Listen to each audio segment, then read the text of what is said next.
Do you have blue balls yet? Hello! What? Alright, Oh, hello there. welcome to Drunk Doctor Who, episode number 106, The Creature from the Pit. Today is the 5th of December, 2022. We have 4 episodes. They were aired October 27, 1979 to November 17th, 1979. Our companions are K9 and Romana. Hello, and thank you for joining us once again for this, the 106th episode of Drunk Doctor Who, wherein we discuss the 106th serial. The Creature from the Pit. Alright, okay, so... sorry, apparently after our last show, I simply went to bed. I didn't render it, download it, render it, or upload it. So I've got 2 episodes to do that with tonight. You may see 2 literally dated the exact same day, although they were filmed weeks apart. I mean, I've received overwhelming complaints about the late uploads. Yeah, I doubt it. But anyway, and as you can see, I haven't quite got the lighting fixed yet because of a crazy, stupid thing. But hopefully soon. Hopefully soon. We'll get some more lighting in my corner. Alright, anyway, so what are you drinking today? Holden? This episode sponsored by No, it's not sponsored by Austin's anybody. East Cider, Texas Honey Cider. Yeah, no. Alright, and Tito's Vodka. You ready for this? Mm. Oh, it's satisfying. Make us build something. Alright. Anyway, tonight, as you will see, was a pretty good serial. It comes right off of an absolute classic, The City of Death, which was last time. And this one is also a 4-parter, although in the old days, it would have easily been a 6-parter.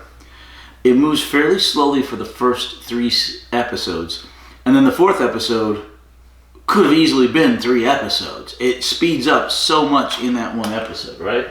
Yes. Yeah, just crazy. Absolutely crazy. Alright. Here we have our antagonists on the board. DeVille. Lady Astra, Bandits, Cruella DeVille, and language barriers.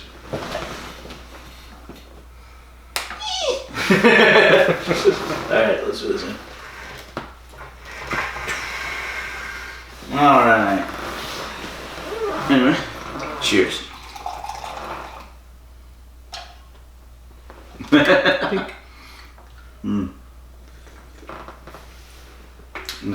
What is, whose move is it? Your move? No, it's your move. My move. Yeah, we usually end on your move.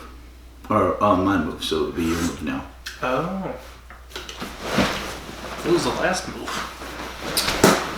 Rook came down? I believe so. The Rook or the Knight. Yeah, you move. Yeah. Anyway, all right. So the story.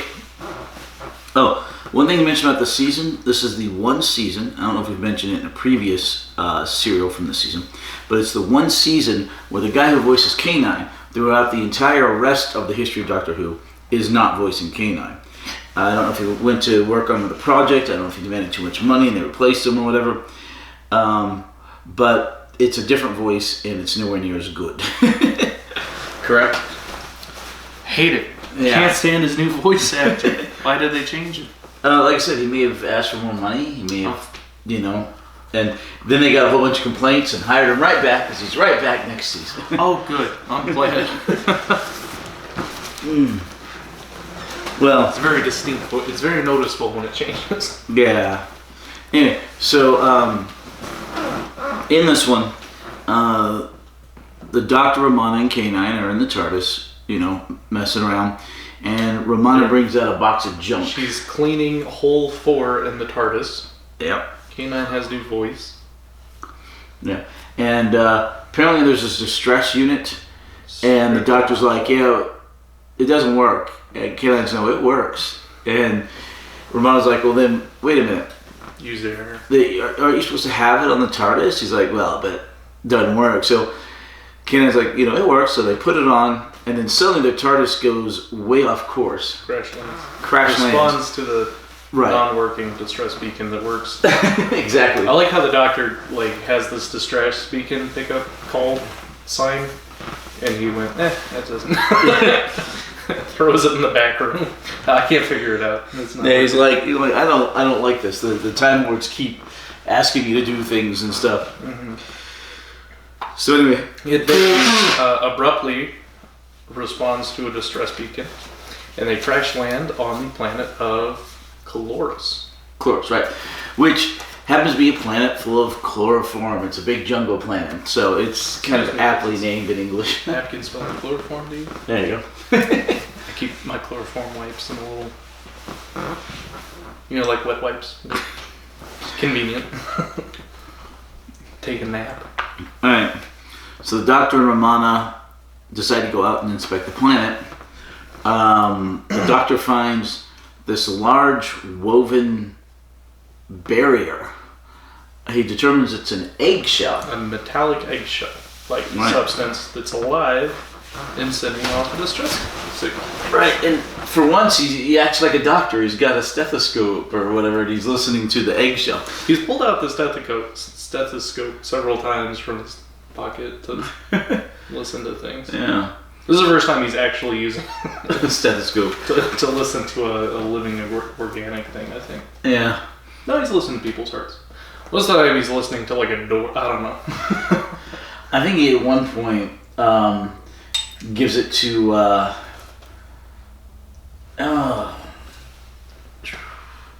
the Doctor who went in the TARDIS with him.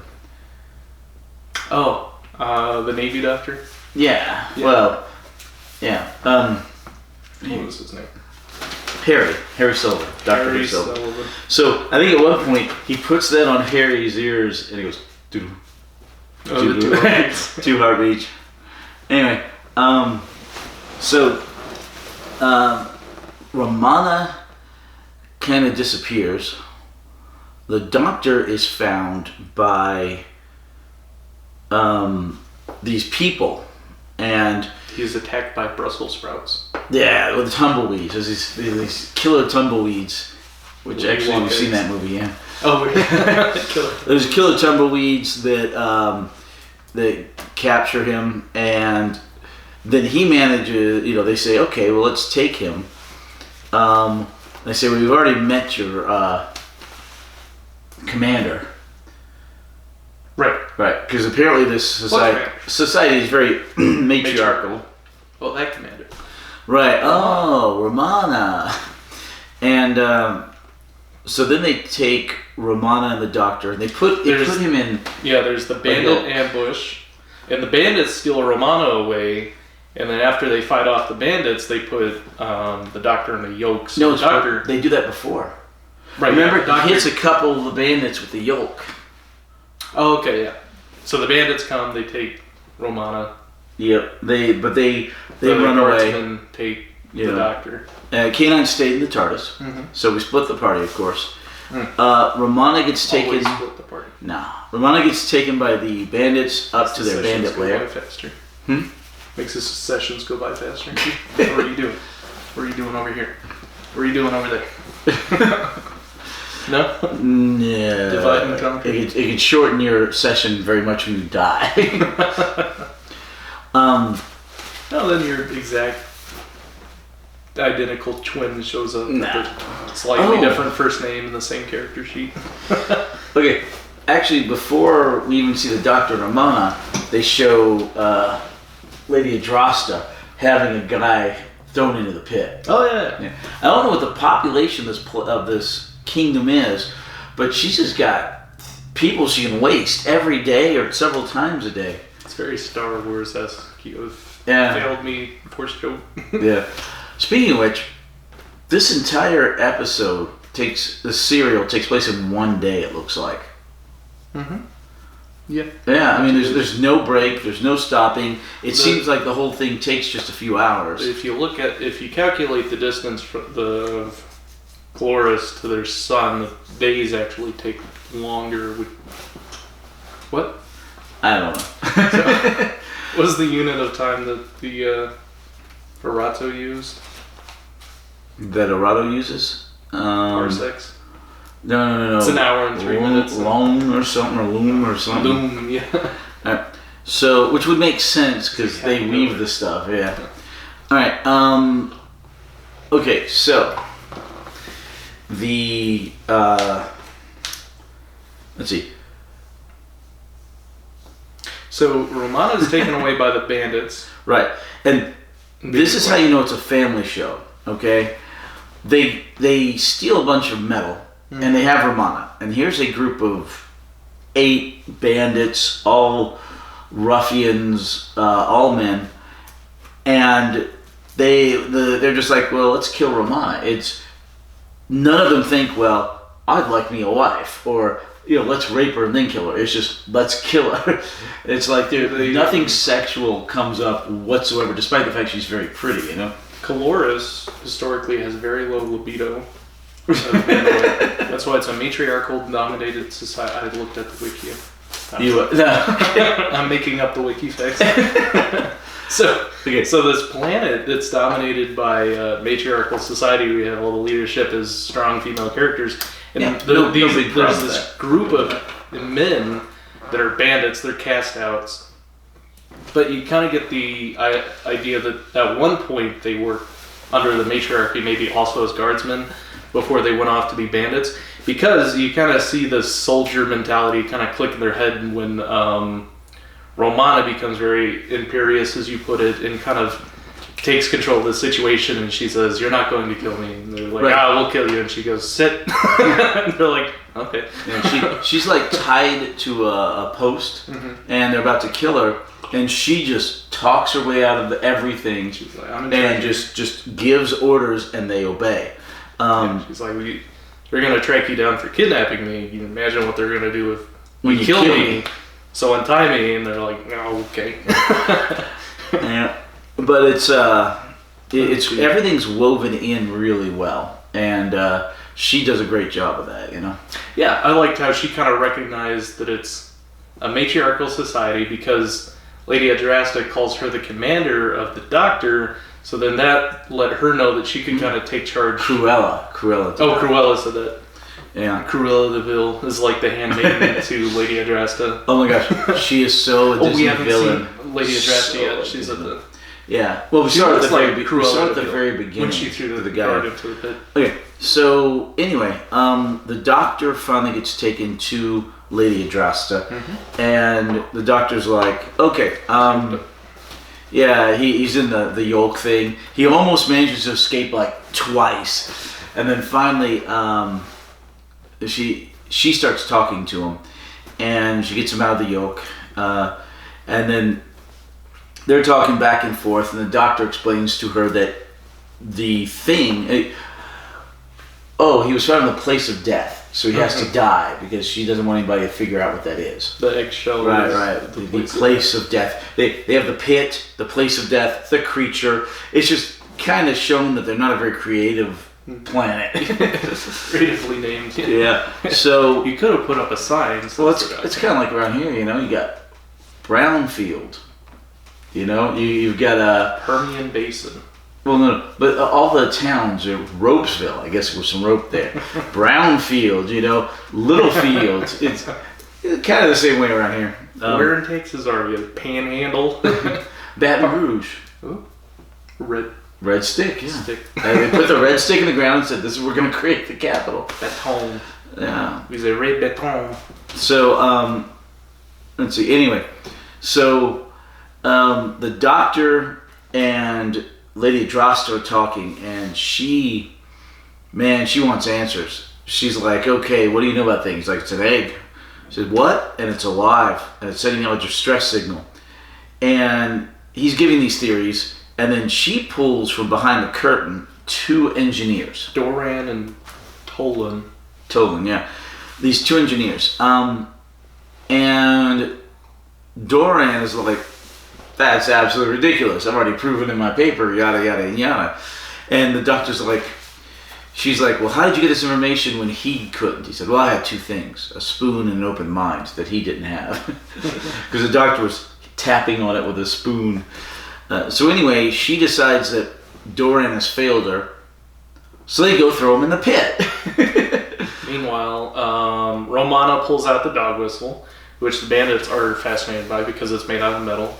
And they love their minerals because apparently metal is very rare on Colores. Yeah, big giant jungle planet, very few minerals, very little metal, but of course lots of jungle and chlorophyll. Mm-hmm. So they immediately confiscate the metal whistle.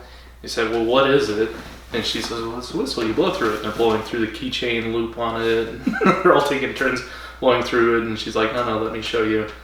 And she takes charge and she blows through the whistle, which of course is the high frequency dog whistle that triggers K9 to come out. So K9 comes out. And he shows up at the bandit camp and zaps the leader / non-leader, because it's a democratic bandit society. It's like in Time Bandits. It's like, hey, I thought we were democracy. Correct. Now shut up and listen to me. That exact same scenario. One guy kind of assumes leadership, but it's never been given to him properly. Yeah. That was me by default in the video games I play. So I say this is a democracy as long as I say so. Alright. So K9 shows up, rescues Romana. The bandits want the dog because he's made of metal. And everybody thinks he's made of tin, which oddly enough is shown in the new stuff too. Mickey at one point goes, the tin dog. Well, I'm the tin dog. I mean, it makes sense because he's very light. Yeah, it's more likely like titanium alloy. Or aluminum, something incredibly durable, like aircraft grade aluminum, but incredibly light. But anyway, so, because even Romana picks him up at one point, and she... I don't think she lifts weights. Wheels him like a cannon. Yeah. So, anyway... Romana gets away after knocking out the leader. K9 knocks out the leader. Torben. Yep. The doctor ends up at the pit with Lady Andrasta. Lady Andrasta does a little ceremony. They blow the horn. They throw him into the pit. Then Romana shows up with K9. And doctor's like, get back, Romana. And she says, oh, no, it's okay. I've got K9 with me. So K9... they start to go after K9. He zaps one guy who falls into the pit and dies. Yes. After Doran. Right, after they throw Doran in. I mean, then they stick the wolf weeds on him. The Brussels sprouts. Yeah, the tumbleweeds, wolf weeds. He zaps one, and then all the rest, there's too many of them, and they sort of cocoon him. I did write down the wolf weed as one of the death counts. Oh yeah, that one. Do you want to know the death count is? What is the death count?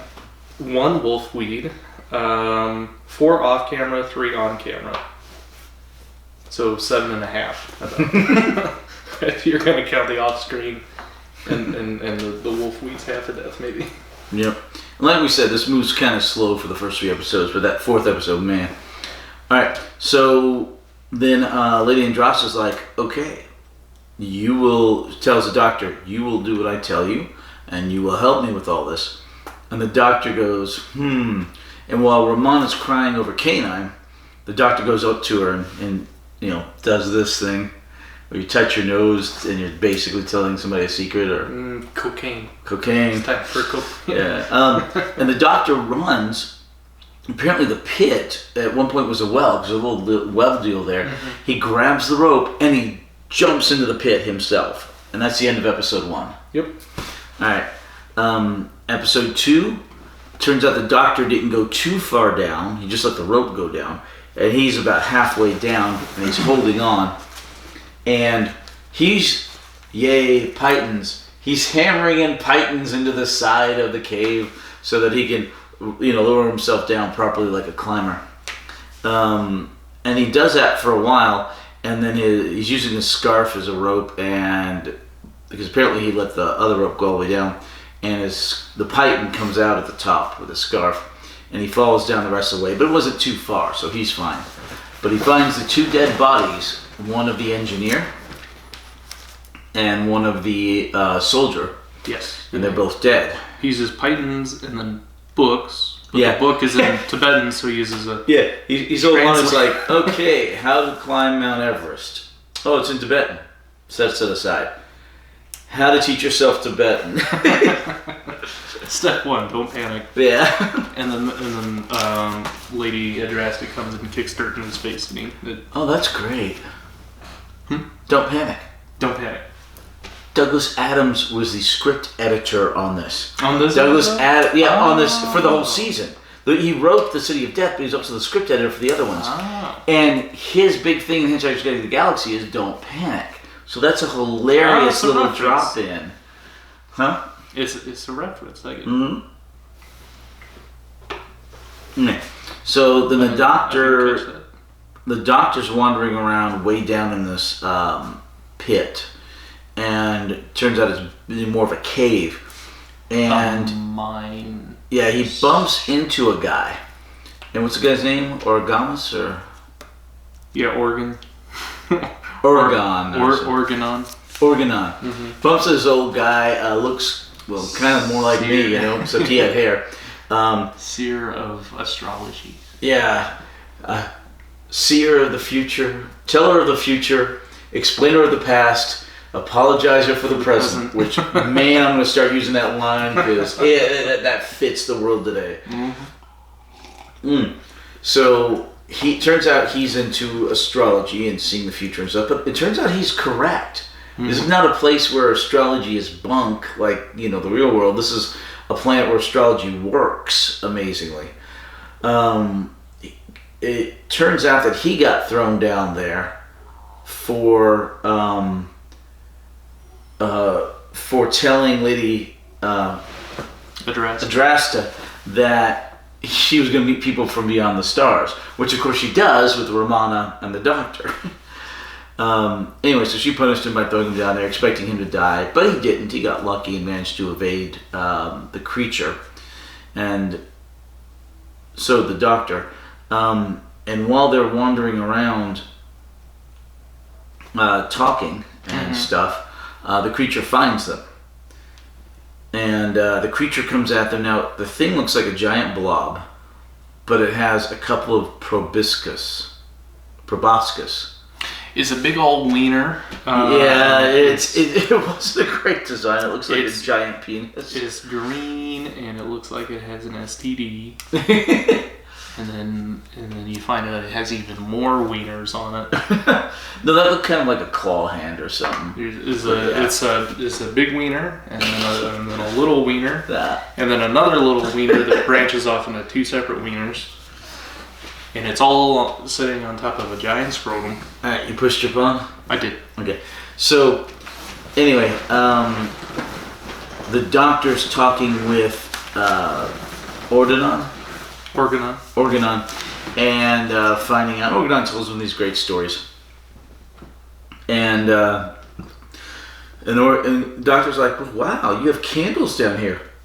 And Organon's like, yeah, they're literal all over the place. This used to be a mine, so there were candles in it and stuff. Mm-hmm. And the Doctor's like, really? He says, yeah, Lady Adrasta owns it. In fact, it's the only mine on the planet.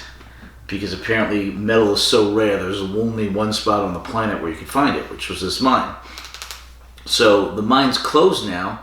Lady Adrasta's power comes from the fact that she is super wealthy because she controls essentially all the metal in the world. And the guy's talking, the Doctor's like, well, that's why there's so little population. You can barely eke out a subsistence living from the jungle. Because with no metal in the world, you can't make a plow. You can't irrigate. So you can't cultivate anything to grow food. You just have to hope that there's like bananas or whatever you can eat. So it's in Minecraft, and they have the wooden tools and the rock tools, but they can't find iron very much. Yeah. Which makes digging very hard. Right. But in Minecraft, you can use the base tools a lot more than you can in the real world. It's almost impossible to cut down a tree with a rock hatchet. Well, not a rock hatchet. That's a little more doable, but the wood hatchet. Oh yeah, no, you can't. Or your fist. Yeah, you obviously can't do it with your fist. I mean, you see the bandits using rock, like caveman type tools. Mm. Yeah. But anyway, so yeah, the little rocks tied to a deal. Yeah. So the doctor's talking with him, and while they're talking, the creature shows up.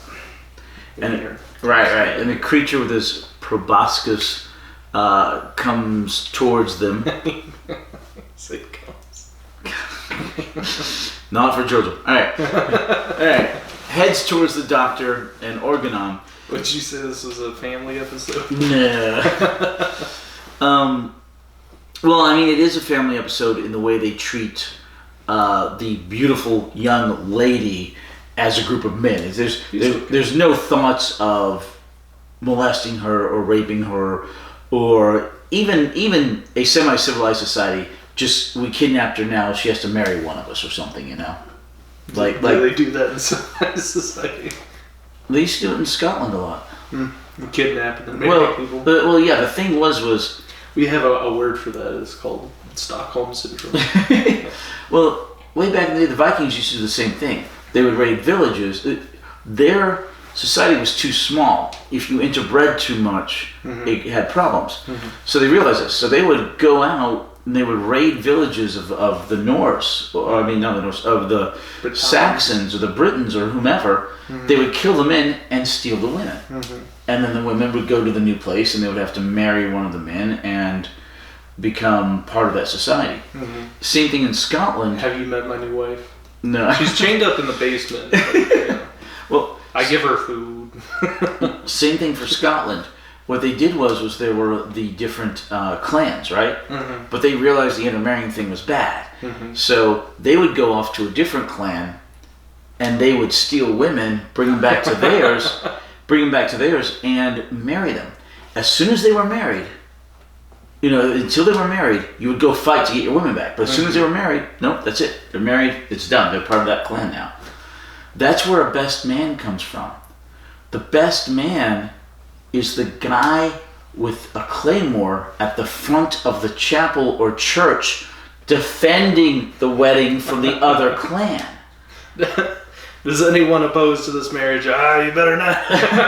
No, seriously. That's what the best man was. He stood outside with the weapon and defended the wedding. A medieval shotgun wedding. But no, seriously, that's how it used to work. Man, have things changed? Yes, they have, for the better. And you see you see a little bit of that in the Bible. When the groom would go and fetch the bride in the middle of the night. It was if the tradition was there because it was if they were raiding that place. So okay. Yeah. Anyway, so. Well, so this it is a family show. A low metal, low metal planet. Low metal planet. Very dark ages. You have some bandits with rock tools. You have the monopoly power of the planet, matriarchy, and they're in control of the majority of the metal in the one mine shaft. Right, which has the creature in it, so nobody goes down that mine. The men have a very low libido and no wieners, which is why it's a matriarch. No, you have to procreate. This is my theory. I mean, they can still procreate, but yeah. All right. So anyway, the doctor. We'll ask Douglas Adams. Okay, there's one point where Organon asks the doctor what sign he was born under. And the doctor says 2 crossed computers. Yeah. This is the only hint in the show that the doctor that corresponds to the books, where the Time Lords wove DNA to create people, didn't have a father or mother. Maternity ward. Right, it was the maternity ward sign. It's the only, but that may or may not be. It's never deliberately stated, but it's the only one that you could take. It's the only hint you could take to mean that. Because we know it's not real because the doctor's actually the timeless child. Yeah. Yeah. No? No. Okay, once again. Okay, so Power of the Doctor, the Centenary episode, has not come out in the U.S. yet. Not yet. It comes out next week. Next week. Next week. And listen, I will be watching it then, so I will have a bunch of answers for you. Now, If you have a VPN, it would be right now. You just put your computer's IP in Great Britain. it doesn't get the discs to me faster. Maybe you could stream it though. On something, yeah. But no, I'd rather get the disc. We're on BritBox. Alright, so, okay, well, remember, I could also subscribe to BBC America and watch it streaming on there. Oh, there you go. But soon it'll be Disney, so there's no way in hell I'm doing that. Okay, so... For Sony. No, Sony owns the company that's producing it. Yeah. They do not have any streaming rights anywhere in the world. Bizarre. Yeah. Alright, well, I'll explain that in a minute. Because we have some news to catch up on over the last 2 weeks since our last episode, but like 4 or 5 weeks before that, which I think we talked about most of that in the last episode, but we haven't posted it yet. Oh, yeah. Yeah. So, anyway. So, the creature comes up to them and... Organon? Mm-hmm. Yeah. He reaches, he grabs one of those skulls with a candle in it, and he puts it under the proboscis. Burns the wiener. Right. And the creature pulls back. He doesn't like his wiener being burned. Yeah, nobody likes that. All right. Meanwhile, K9 was wrapped up by the wolfweeds. Yeah, the upstairs. wolfweeds. So, there, So Lady Adrasta. Romana, too, has the gambit that she should be kept alive because they lost the doctor, but also K9 shouldn't be scrapped because he's the one that has all the information about the TARDIS and the eggshell that she wanted from the doctor. Right. Lady Adrana says, okay, Romana's like, why would he do that? Why would he jump in the pit? And Lady Adrana's like, possibly to save your life. And she's like, why? And Lady Adrana's like, well, because you're now the only one who knows about the thing, so I have to keep you alive. And they figure out the dog's made out of metal, and so they take the dog back with them because he's so valuable. Yeah. Back at the palace, this is hardly a palace. They show like a room and a half. It's not much of a palace. But it's a palace off camera, off screen. Yeah. Just to the sides. Right. They're trying to break into K9, and Romana's like, you can't do that. She's like, why? Because in K9's memory banks is all the information you want. And so Lady Adrana's like, stop! Well, then I don't need you. Well, I'm the only one that can operate. Wait. Oh, okay, yeah, great gambit.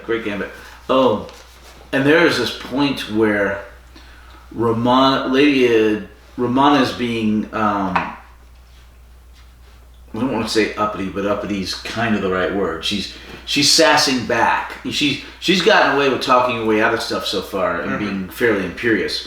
So Lady Adrana says, this is the way it's going to work. And Romana speaks back to her, and Lady Adrana just slaps her hard, just bitch slaps her. It's like, whap! And Romana comes back up, and she minds her P's and Q's a lot more after that, you know? She really does. This is a woman who has zero problem with killing her or anyone else to maintain her power. Mm-hmm. And she's a lot less imperious after that moment. Anyway, so the doctor decides down in the caves, in that mine, he's like, okay, I'm going to go try and talk with the creature. And the other guy's like, no, that's a bad idea. And then he follows him anyway. Doctor's off to talk to the wiener. Well, the doctor decides, he looks at that thing and he says, that's a membrane. This isn't a creature, this is a giant brain. You know? And the guy's like, well, where's the rest of it? So apparently this creature on this planet, big scrotum on the end of the wiener. well, they've evolved into just brains. And they absorb chlorophyll, you know? And that's how they live. So they don't really need the rest of the body. It's very, very strange. Unless they want a larynx. A larynx, yeah. Okay. See, so that's the weird part. I guess on their planet they use telepathy, but at some point somebody from another planet came, and they had to develop the translator to talk with them. Little communication disc. So Romana is trying to get herself to not be killed and also K9 to not be scrapped. So she's feigning that she's operating the memory banks to give Lady Adrasta the information she needs. Then she picks him up and she gets the K9 to blast a couple of guards. But then there are 2 more guards. Too many of them. On the side. Yeah, they just rush in and they don't get away. Mm-hmm. And then the doctor stumbles upon the rest of the Tithonian, which is a big scrotum with well, it's the whole meters. thing. Yeah. That's the whole brain. You only see part of it earlier. Mm-hmm. But the thing's giant, and the doctor's trying to talk with it. And Organon's not having any of that. Yeah. And then the doctor takes a wiener to the face and he kind of gets squished. Well, no, and then that's when the guards show up. Anyway, well, hold on. Hold on. The end of episode 2. Wait. You're skipping a couple bits there. The bandits decide, hey, we got all this metal, but they're going to come here and raid us. Maybe we should go there and raid them while they're coming here and raiding us. We can get all the better metal. So they head off to the palace, which actually, oddly enough, works. Hey, now, in the meantime... You know why it works? Because they only have like 2 or 4 extras to play the guard. Right, so they all wear the mask so they can die several times. They can't and guard come back. here and go in raids. It's Yeah. just 4 and 4. Yep. So, in the meantime, Lady Adrasta has decided that she gets information out of K9 and Romana by threatening to kill Romana if K9 doesn't give the information. So she finds out all about the TARDIS, all about the ability to go to other planets which have a lot of metal, and anywhere in time. Mm-hmm. She finds out what K9 is theoretically capable of. So she decides it's time to kill the creature in the pit. She doesn't need it anymore. So she grabs guards, Cruella, Romana, K9, the Huntmaster, and several others, and they all go down through this back door from her palace down into the mines. And the whole point is to go kill the creature. They're down there looking for the creature to kill and all that, and the guards are looking for it, and they find the creature, shoot a couple crossbow bolts at it, and then have to run away. And that's when the doctor shows up to the creature, And it sticks its wiener in his face. No. And then Hold he on. gets covered by the scrotum. No. And then it spews out an egg cocoon to block the door. Look, the creature's Very dramatic. coming at the doctor, heading towards the doctor, but it steps on the doctor's scarf. The doctor goes down. Mm-hmm. And at that point, the guards and what's his name? Organa? Organa. I don't know. I have so bad with names. The seer. Organa run through the deal. You ever play Legend of Zelda? No. Ganon. Think organs and Ganon from the Legend of Zelda. Or Ganon. Okay. That probably helps. All right. Cheers. If you know Ganon. You need to play more video games. You just keep playing Terraforming Mars and Everdell all the time. I'm going to set you up with an emulator. You can emulate all the games that you missed. Just like we have the movie list. We have the movie list. And you're educating me on cinema. I'm going to educate you on classic video games. I just want to play the current video games, you know? But you have so many decades that you haven't experienced. I experience them in different ways. You can experience them for free. For example, Zelda. We got to get you into the Ocarina of Time. You can play it for free. It's a fantastic RPG. Oh, good. Alright. So, the creature is smothering the doctor. End of episode 2. After it spews out its cocoon egg Yeah. to seal the door. Seal the door. Alright. No, actually, I think it's slightly before that, but yeah. Then episode 3. Episode 3, I think it seals the door. Mm-hmm. It manages to, the doctor manages to extricate himself. And he's like, The creature kind of recedes after it covers the egg cocoon over the door. basically it's for the people that were trying to hurt it. And the doctor Okay. discovers some pure iron and some pure cadmium. Yeah. And, but he's like, iron. I can understand iron ore, but why iron? And but we find out later because these were samples to come trade with them. So the doctor's trying to communicate with the creature, and he can't manage to do it. He's talking, and you get the feeling the creature's understanding, but he then begins to speculate about the veininess on the scrotum, and he's like, he must on the creature. Chlorophyll. All right. All right. That's my understanding. He's like, you absorb chlorophyll. Chloroform. No. Chlorophyll. You ever watch, what was that movie with Tobey Maguire? Cider House Rules? No. There's the doctor and he takes the chloroform naps and he passes out with the chloroform. That's not good. No, he didn't make it. Oh man. Okay. Actually, I think he passed out and it broke and it cut his wrist and I don't know, it's a really dark movie. Sounds like it. Incredibly dark. Okay, so the doctor's trying to communicate with the creature, and he's like, "Okay, what do I do?" He's like, "Telepathy," and he goes up to the creature and he tries to talk to it that way. He tries to blowing on its wiener.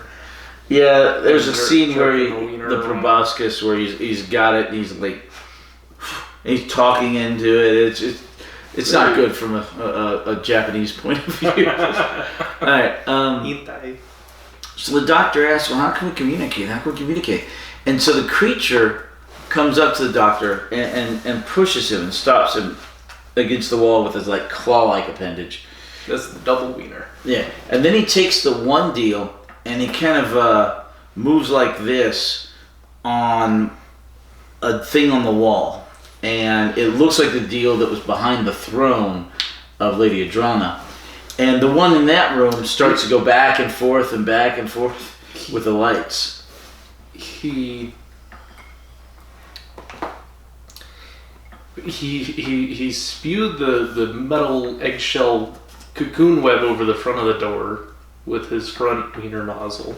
And he uses that same front wiener nozzle to spew something on the wall that looks kind of like a ship wheel, and it starts glowing, and when it starts glowing, the one in Lady Adrana's throne room starts glowing.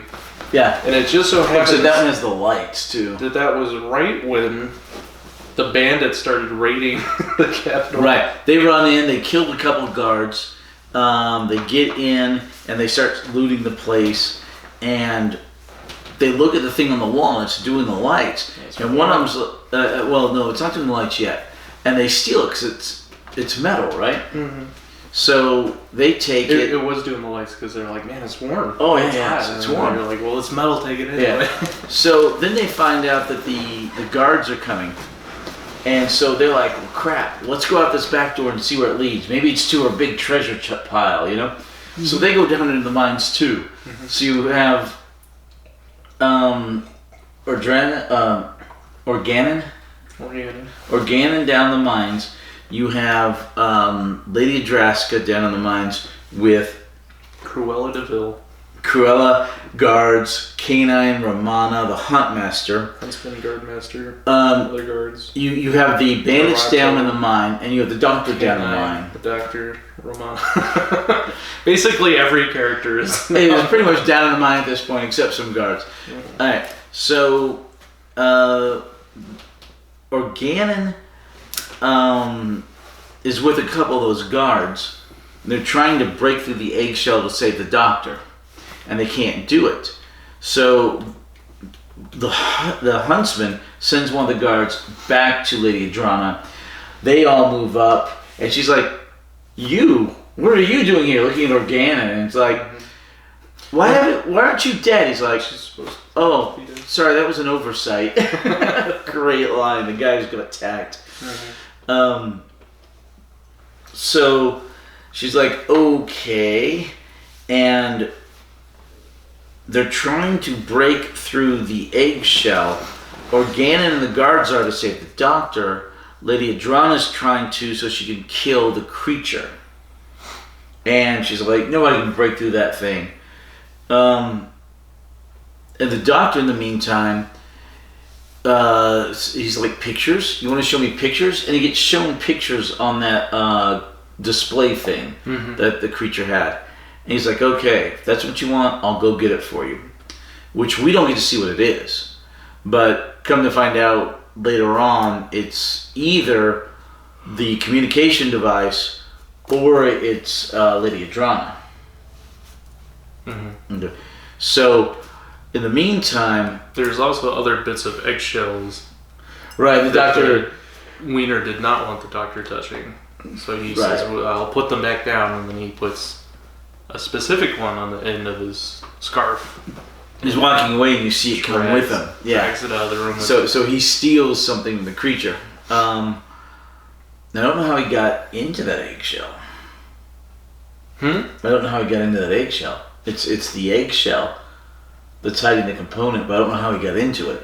There are bits of eggshell on the floor there that it took with which him. Are different components. Right. It was the trading samples, like the pure iron and the pure cadmium, and there's also the ship's overdrive. Well, yeah, but it was in one of the eggshells. The question is, how did it get into the eggshell? It's already just broken up bits of eggshell laying on the ground. No, I think the components were hidden inside the eggshells.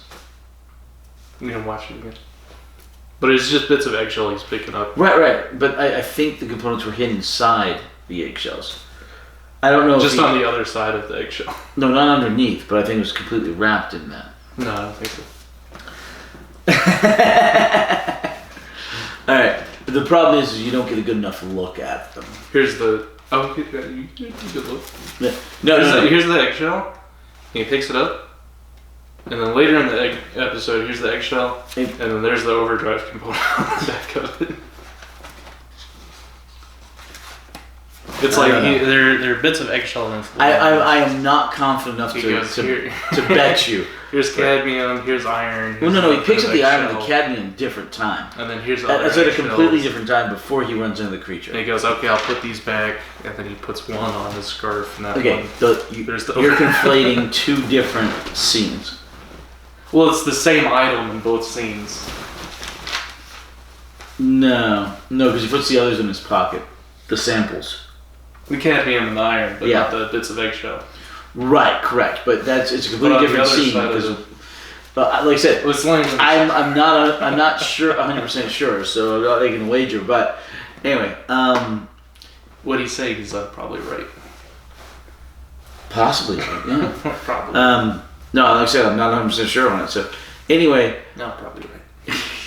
So they're like they can't break through the eggshell. Even K9 tries and he can't break through because it reconstitutes itself. And then right when they're about to give up, the Doctor comes busting through the eggshell.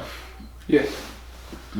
And she's like, "How did you get through that?" He's like, "I gave the Wiener a blowjob. No, now, and I asked nicely." And he's like, "Well, I just asked really nice, and he said it'd be my pleasure." And she's like, "No, that's not possible. He can't talk without his." And then there's like, "Without his what?" And she's like, she also calls him a Tythonian. Yeah, just slightly later, yeah. And the Doctor's like, "A Tythonian? I think you're in over your head." Wow. Where exactly did episode 3 end? So, before he comes through the eggshell, she's questioning Romana about the Doctor, and Organon is questioning Romana about his birth date, his astral sign, and she says 750 years, or so he says. Years ago. Then when he comes through the egg, she goes, Time Lords he says Time Lords have 90 lives, and she says, how many have you been through? And he said, about 130. Yeah, like the cats have 9 lives kind of thing. He's not talking regenerations. This is sort of the cats have 9 lives. I took it to mean like 90 years per regeneration. No, it's more just a saying of, somebody who's really lucky, he's got 9 lives because he survived so much. It's in that vein. Well, if he was born 750 years ago, you have anywhere from 90 to 130 years per regeneration. He's only on his 4th. That we know of.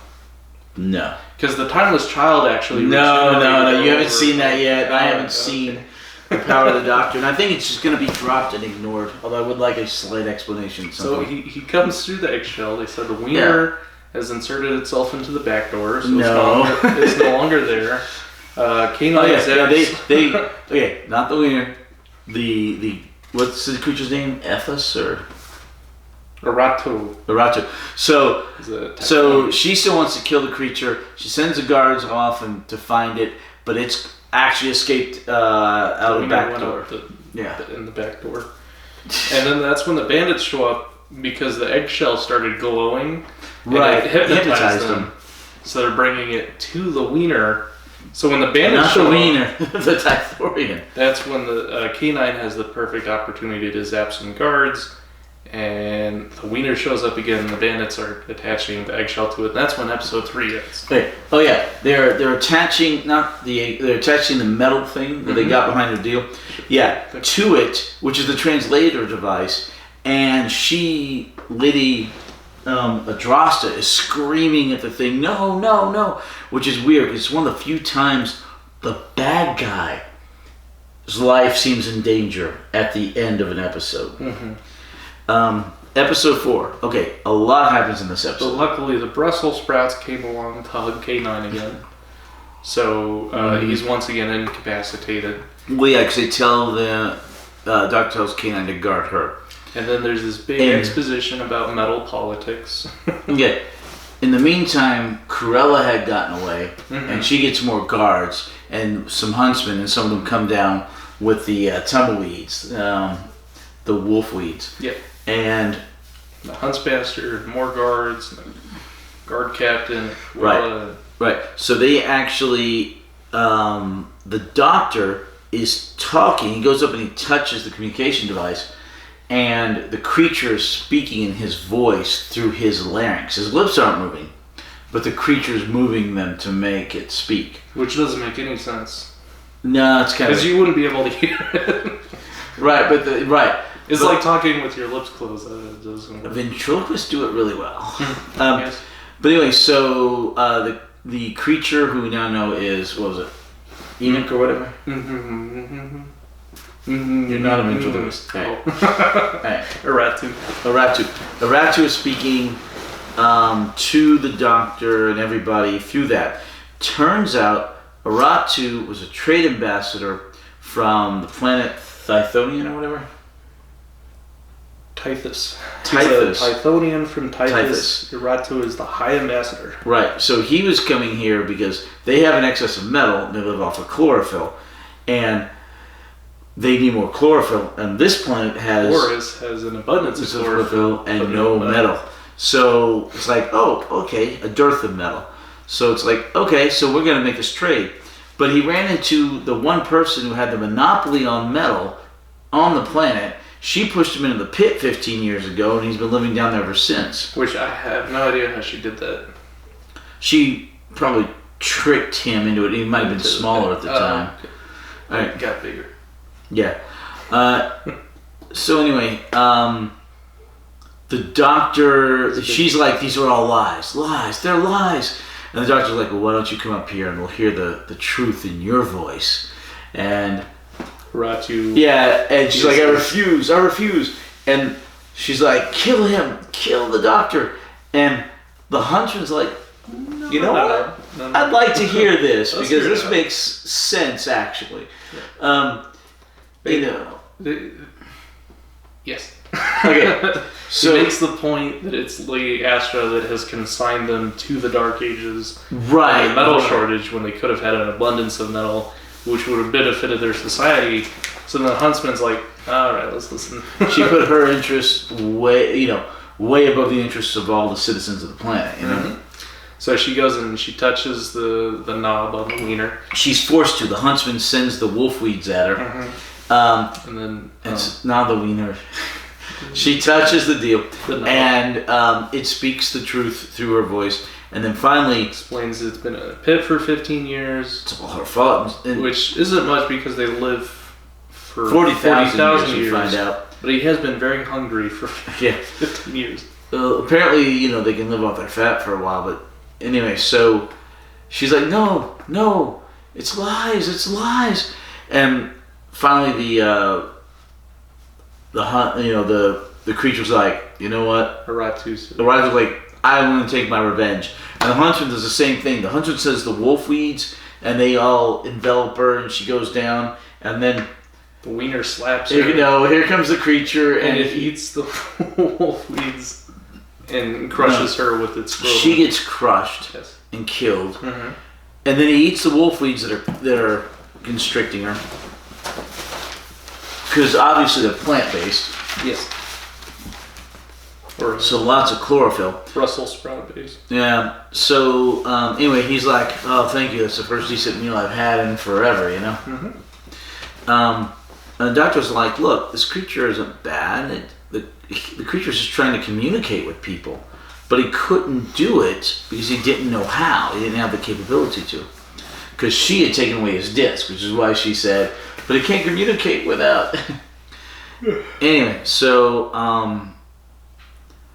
the doctor is talking to the creature, and the creature's like, "Look, I'd like to get out of here. Can you get me out of the pit?"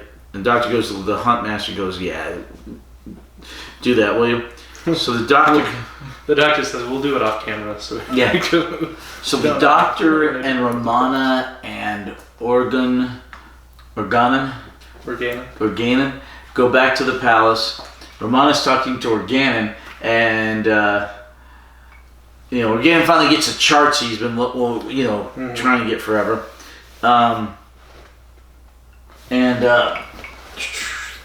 Cruella had kind of disappeared in the middle of all that. So you still have the bandits and Cruella and the guards and the Dr. Romana. And the bandits, the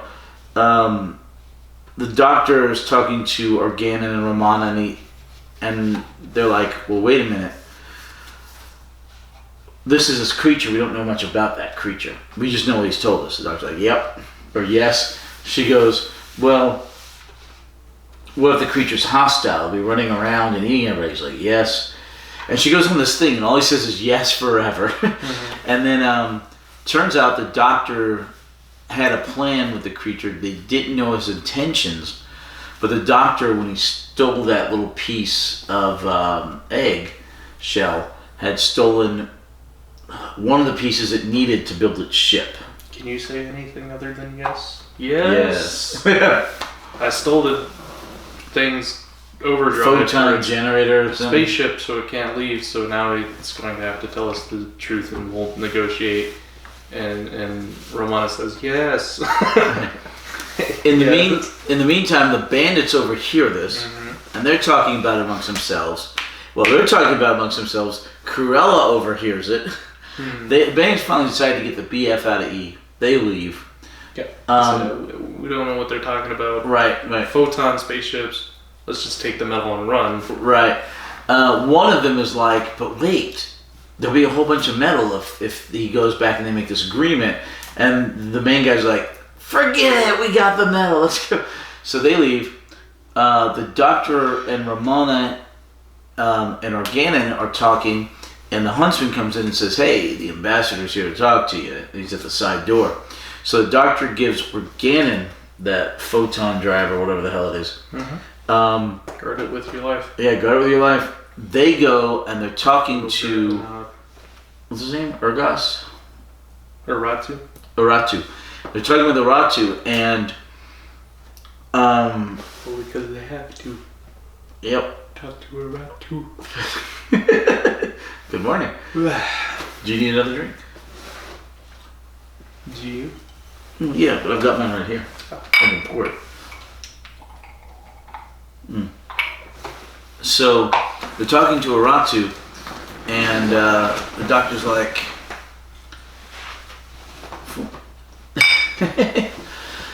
Aratu is like, hey, love chatting with you, but I've got to get going. The doctor's like, why? And Aratu's like, well, I've been imprisoned for 15 years, and my ship sent out that distress signal. The doctor's like, yeah, we detected it. And Aratu's like, well, there's a neutron star heading this way that's going to explode into their sun, make it explode and kill the entire solar system, because the imprisonment of me would have been considered an act of war by my planet. And the doctor's like, well, how long do we have? And Rachu's like, 24 of your hours. And the doctor's like, what? So then the doctor goes, okay, we can stop this. In the meantime, Cruella goes and knocks Organon, who's decided that bad things are coming. This is really bad. Terrible things are happening. He's looking at his charts.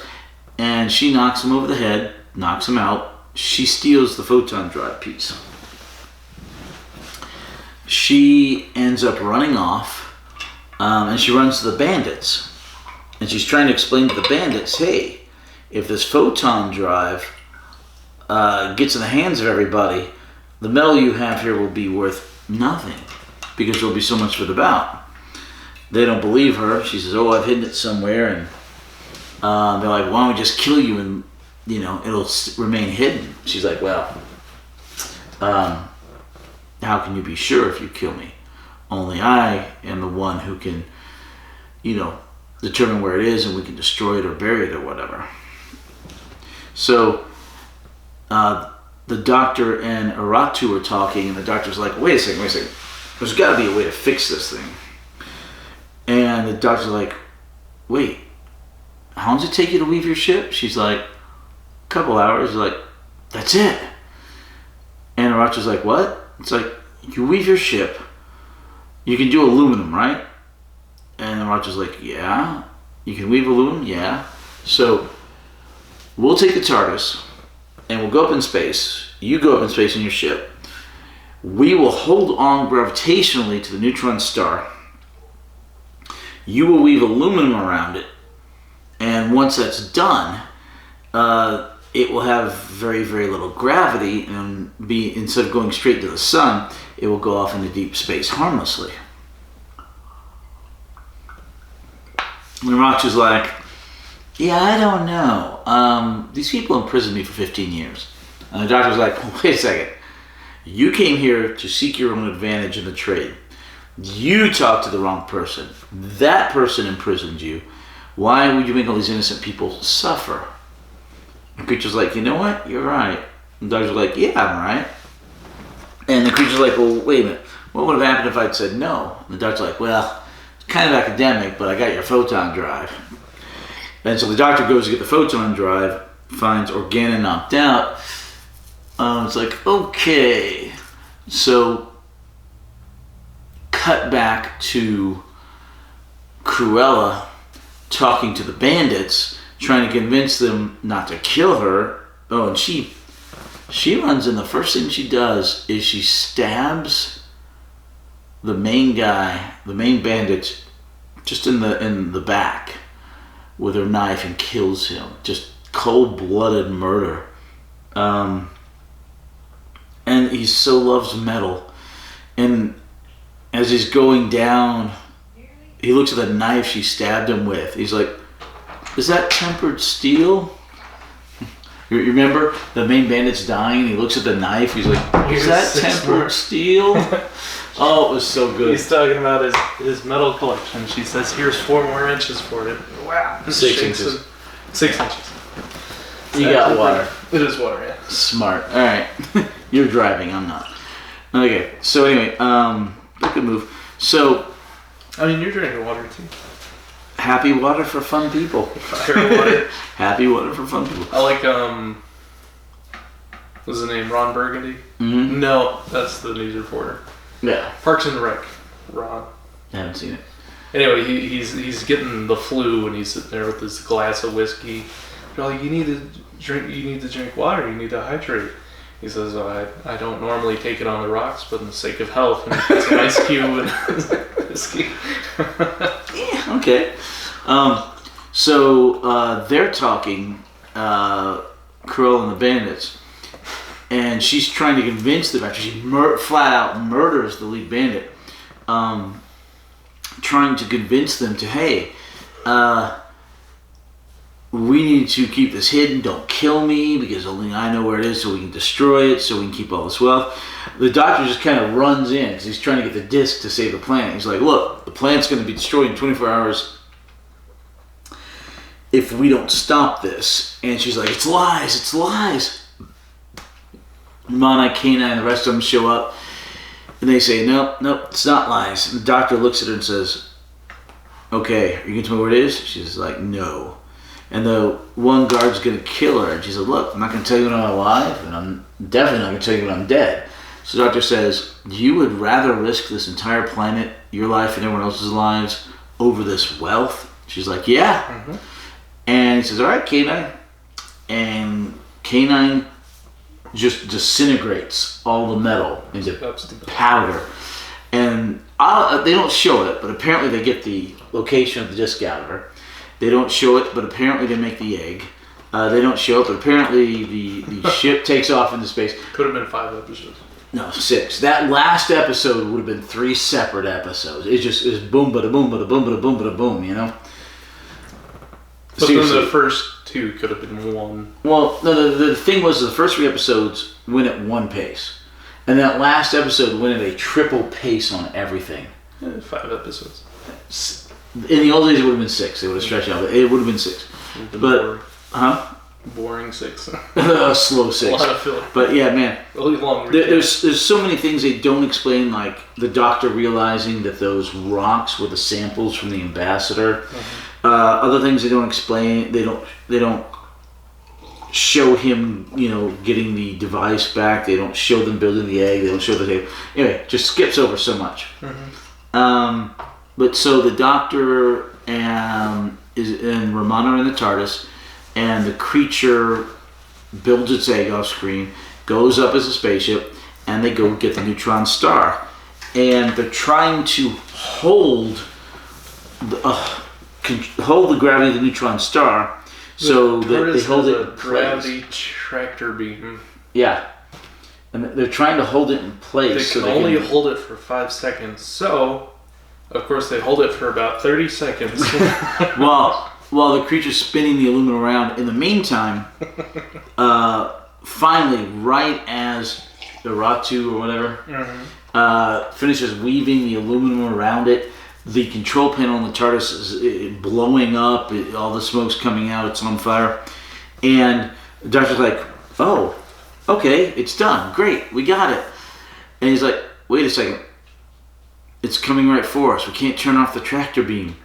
And then the TARDIS kind of goes sideways, and she's like, we need to dematerialize. And he dematerializes, and then you see the TARDIS disappear right before the aluminum encased sun would get to it, star, and it just goes off into space. Then they go back. That's when you realize, oh, it's a wiener because it's like a caterpillar that cocoons things. Yeah. So the TARDIS they go back to the planet. It wasn't a wiener, it was a caterpillar this whole time. They go back to the planet. Turns out the Huntmaster, who's now in charge, comes in with the trade agreement. And the Doctor and Romana take off. End of episode. The end. Yep. Okay. What questions do you have? So we talked about them changing K9's voice actor. Yeah. And we're not really sure why. We also talked about the Doctor's... I think it was probably a pay dispute or something. Yeah, probably. I think that's the same bit. We talked about the Doctor's timeline and how he was born 750 years ago, 90 lives, 130... Basically more obfuscation about his origins. Well, no. It's an expression. Like you say somebody has 9 lives because they survived a bunch of car wrecks. Mm-hmm. They don't really have 9 lives, but it seems like they miraculously survived more than they should. It was the same thing here, you know? Forgive your brother 9 times. Yeah. What? That's it. That's the only 2 questions. Pretty straightforward episode. Fairly straightforward serial. Lots of fun. Does the TARDIS gravity tractor beam ever come back into play? Oh, hell yeah. Do we ever see the TARDIS Hull 4 being cleaned out again? No. Okay. There's no mention of Hull 4 ever again. Alright, Oh yeah, when she's cleaning it out, she's like, "Why do you need this big ball of string?" And it's like, the doctor used it to lead through the maze with And it's like, "Oh, why do you have this? The jawbone of an ox." She's like, "Stop being such a Philistine," which was great. Anyway, so references. Yeah, lots of fun. So anyway, another great story in a really good season. After this one, we will have Nightmare of Eden. Then we have the Horns of Nimon, which, oh my gosh. Okay, Lady Adrasta was fantastic. Her acting, she was a great bad guy. Yeah. Her acting was superb in this. So imperious, so awesome. Romana did a great job of that too. Mm-hmm. And of course the Doctor, Tom Baker and his wit was just on fine form. Boom, boom, boom, boom, boom, boom, boom. It's fantastic. I like the supporting characters like Organon. Yeah, he was awesome. Cruella. Cruella was really good. And the leader of the bandits was great because his obsession towards the metal, even when he's dying. Is that tempered steel? I mean, in the last words, it just the entire cast was really good. Okay, but when we get to the Horns of Nimon, I mean, Lady Adrasta chews the scenery, but there's a guy there who really chews the scenery. His acting is turned up to 11. It's all overacting. Kind of like the awesome Pirate Planet villain. Yes, like him. Just by the great gonads of the gods, that kind of thing. Oh, by Odin's beard. I mean, but in this case, he may even do it more so. It's phenomenal. Oh, good. That's fun. Anyway, so we're looking forward to that. Doctor Who news. Lots of news. Okay, we took last week off because you had an interview, and we watched the animated. Yeah. Galaxy 4. We previously watched when we did some the stuff before the Evil of the Daleks. Yeah. No. Well, the Apocrypha was way back. Yeah. But we're kind of weaving the animateds in as necessary. If we don't finish them by the time we finish this Doctor, we'll watch them clean up between the Doctors. But that's why we've done a little bit of Heroes and Villains. But we haven't done it every week that we do that, just for time constraints on your part, etc., etc. But we are slowly but surely catching up to the main group. The main group is right there on the Twin Dilemma, about to start that. But the main group is working on the same animated serials that we're working on, it's the Apocrypha. And we still have a season and a half of Tom Baker. So we're here, they're there, and we're both working on that. But we might finally do some catch up because the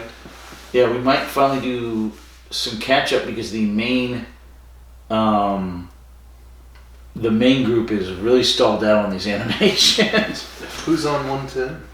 Is that you, Melissa? That's Lissa. So we are. She's almost caught up. Right, we're almost caught up to where she is, and then she will be truly and completely integrated into this group. She just won't do the podcast with us, but she'll be watching the stuff with us afresh. And then we'll get all of us caught up to the main group. And then we'll surpass it, and then you can be back movie nights. That sounds awesome. All right, okay, we were talking about the power of the Doctor, and I don't think I told you this 2 weeks ago when we did the last episode, but I think I told it to you last week when you came and we did the Galaxy 4, which was that Ian Chesterton, the actor who plays him, shows up in the power of the Doctor 57 years after his last appearance on the show. The actor is 97 years old. It's a Guinness Book of World Records time between the same actor playing the same character on a show between two appearances, which is insane and amazing. I didn't even know he was still alive. Yeah. Barbara's not. Yeah, apparently she doesn't come back. Yeah, apparently there's a bunch of other cameos. A bunch of people show up.